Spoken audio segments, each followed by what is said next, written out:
Hello and welcome to the channel. Today we have a brand new budget board option for individuals looking to get into the e-skate arena, the Possway T2. And even though this is a budget option, there's a lot of things that I like about this board, so hang in there with me. Let's just start off with all the different things that we normally talk about. The first thing I want to discuss is this deck, and this is probably one of the best things about this board that I really enjoy about this board. First things first, they're giving you the foam grip tape.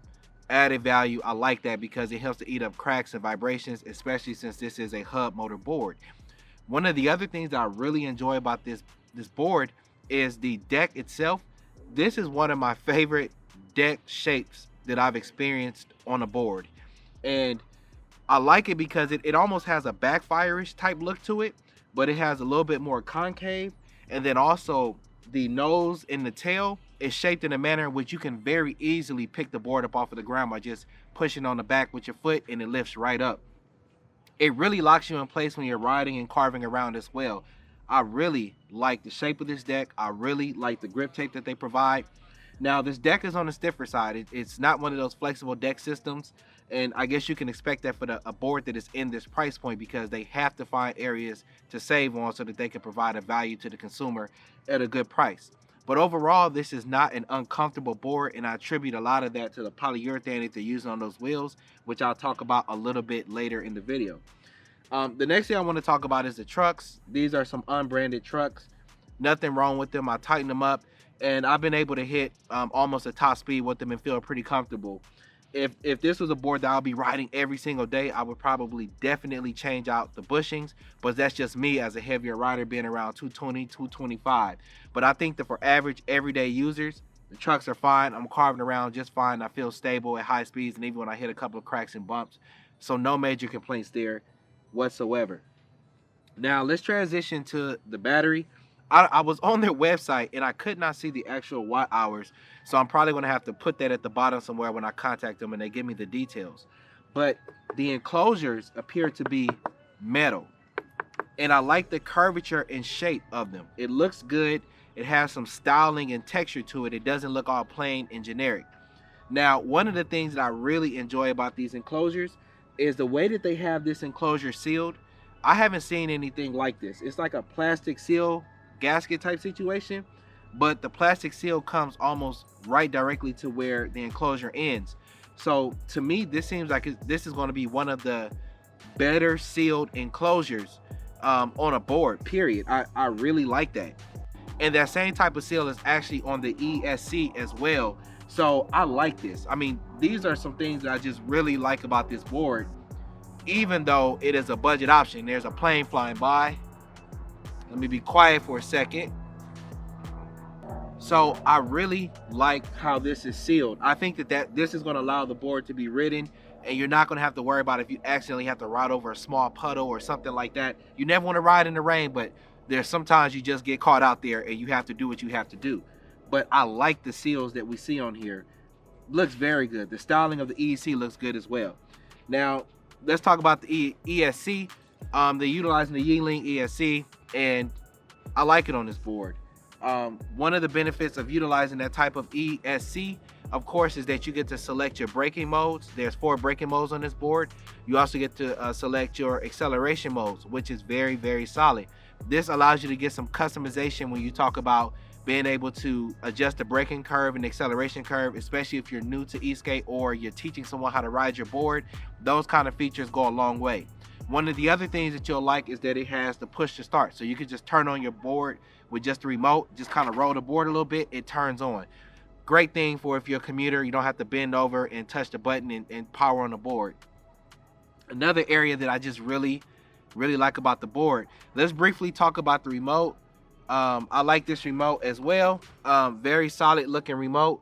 And one of the things that I like about this particular remote is the fact that it's so ergonomic to me. How I normally ride is I actually have my top finger, I don't know if y'all can see that, on the top of the remote up here, and this feels so good in my hand. Like, I really like this remote. The other thing I like is that it has a dedicated switch for reverse and forward. I'm starting to like dedicated switches a little bit more, because to me you can activate the reverse a little bit quicker than if you have to press like a button on the remote to like triple tap to make something go reverse or backwards. So I like having dedicated options to go reverse and forward on the board. So I like this a lot. Now let's talk about the wheels and the fact that this is a hub motor board. Even though this is a hub motor board, the polyurethane is pretty nice on this. Like when I drop the board, it actually bounces a little bit. And that kind of lets you know the rebound that it kind of has. And I kind of like it when it has it. I've been on some boards that when you drop them, it's like you just hit a rock. So that means that the polyurethane is not the best, so to speak. That's not really the case with this board. Very solid polyurethane. And this is a hub motor board, and it rides good to me for the most part. Now, one of the things I thought was really cool about this is I've never seen the hub motor stick out outside the polyurethane on the inside like I'm seeing here. So it's interesting. It doesn't bother me. I actually think it gives it like a decorative effect, so I don't have any major complaints about that. I think it's pretty cool. Now, as far as the top speed, I think the top speed that I've done so far on the board, I think I've done like 24 miles an hour, I believe. But like I said, I would prefer to put some stiffer bushings in here before I just go all out on it. So that's one of the reasons I didn't like just really push the board.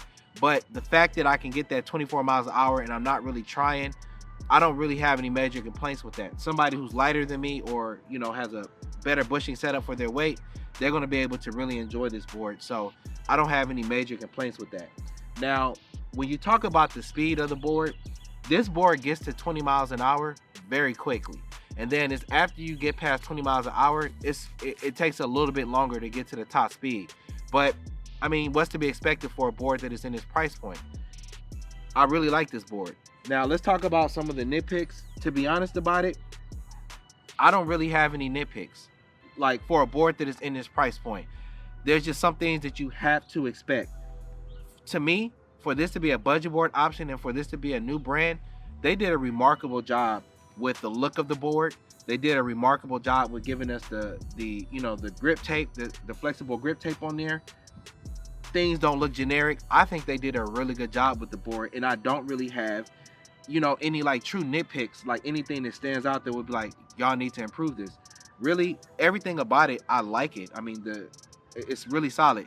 So let's take it into the final thoughts and what I think about the board. As I've talked about, I like this board for this price point a lot, to be honest about it. I like the ESC. It's smooth. The controls are smooth. I like the remote. I like the foam grip tape. No complaints whatsoever with that. I like the styling and the logo of the board.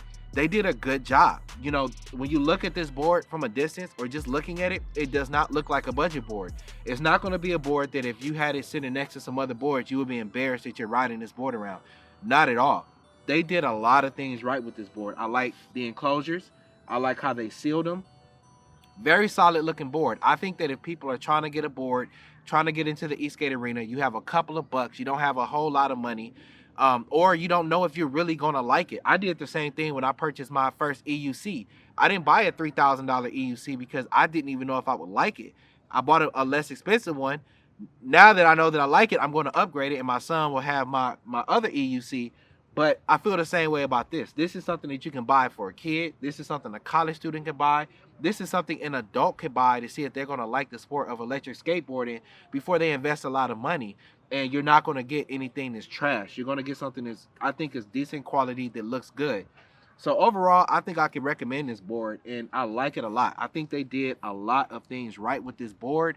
They just did a lot of things right. It looks good. It doesn't look budget. Solid job, Possway. As always, PEVs allow you to be everywhere, and I'll see you at the top because the bottom is too crowded. Peace.